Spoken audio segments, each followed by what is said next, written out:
आज की कहानी है सच्ची मदद। एक नन्हा परिंदा अपने परिवारजनों से बिछुड़कर अपने आशियाने से बहुत दूर आ गया था। उस नन्हे परिंदे को अभी उड़ान भरने अच्छे से नहीं आता था। उसने उड़ना सीखना अभी शुरू ही किया था।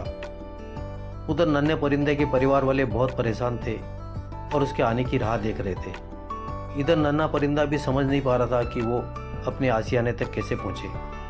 वो उड़ान भरने की काफ़ी कोशिश कर रहा था, पर बार बार कुछ ऊपर उठकर गिर जाता।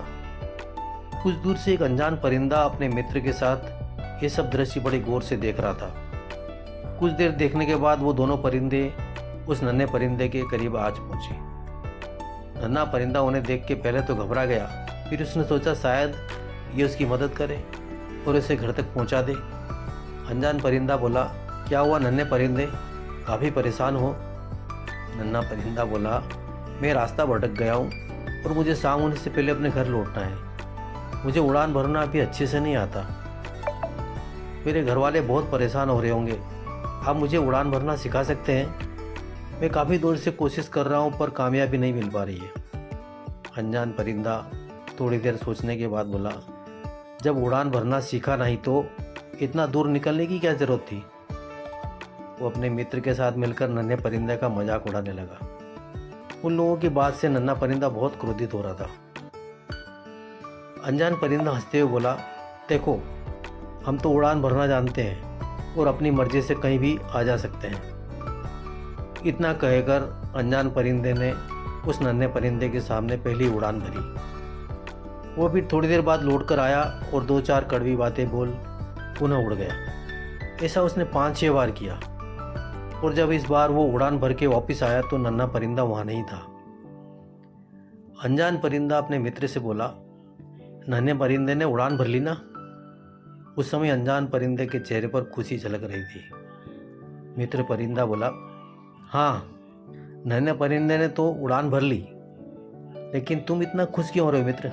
तुमने तो उसका कितना मजाक बनाया। अनजान परिंदा बोला, मित्र, तुमने मेरी सिर्फ नकारात्मकता पर ध्यान दिया, लेकिन नन्हा परिंदा मेरी नकारात्मकता पर कम और सकारात्मकता पर ज़्यादा ध्यान दे रहा था। इसका मतलब यह है कि उसने मेरे मजाक को अनदेखा करते हुए मेरी उड़ान भरने वाली चाल पर ज़्यादा ध्यान दिया और वो उड़ान भरने में सफल हुआ। मित्र परिंदा बोला, जब तुम्हें उसे उड़ान भरना सिखाना ही था तो उसका मजाक बनाकर क्यों सिखाया? अनजान परिंदा बोला, मित्र, नन्हा परिंदा अपने जीवन की पहली बड़ी उड़ान भर रहा था और मैं उसके लिए अजनबी था। अगर मैं उसको सीधे तरीके से उड़ना सिखाता तो पूरी ज़िंदगी मेरे एहसान के नीचे दबा रहता और आगे भी शायद ज़्यादा कोशिश खुद से नहीं करता। मैंने उस परिंदे के अंदर छिपी लगन देखी थी। जब मैंने उसको कोशिश करते हुए देखा था तभी समझ गया था इसे बस थोड़ी सी दिशा देने की ज़रूरत है, और जो मैंने अनजाने में उसे दी और वो अपने मंजिल को पाने में कामयाब हुआ।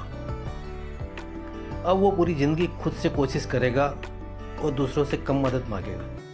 इसी के साथ उसके अंदर आत्मविश्वास भी ज़्यादा बढ़ेगा। मित्र परिंदे ने अनजान परिंदे की तारीफ करते हुए बोला, तुम बहुत महान हो। जिस तरह से तुमने उस नन्हे परिंदे की मदद की वही सच्ची मदद है। कहानी की सीख, मित्रों, सच्ची मदद वही है जो मदद पाने वाले को ये महसूस न होने दे कि उसकी मदद की गई है। बहुत बार लोग सहायता तो करते हैं पर उसका ढिंढोरा पीटने से नहीं चूकते और उसका एहसान कराते रहते हैं। ऐसी सहायता किस काम की? परिंदों की ये कहानी हम इंसानों के लिए एक सीख है कि हम लोगों की मदद तो करें पर उसे जताएं नहीं।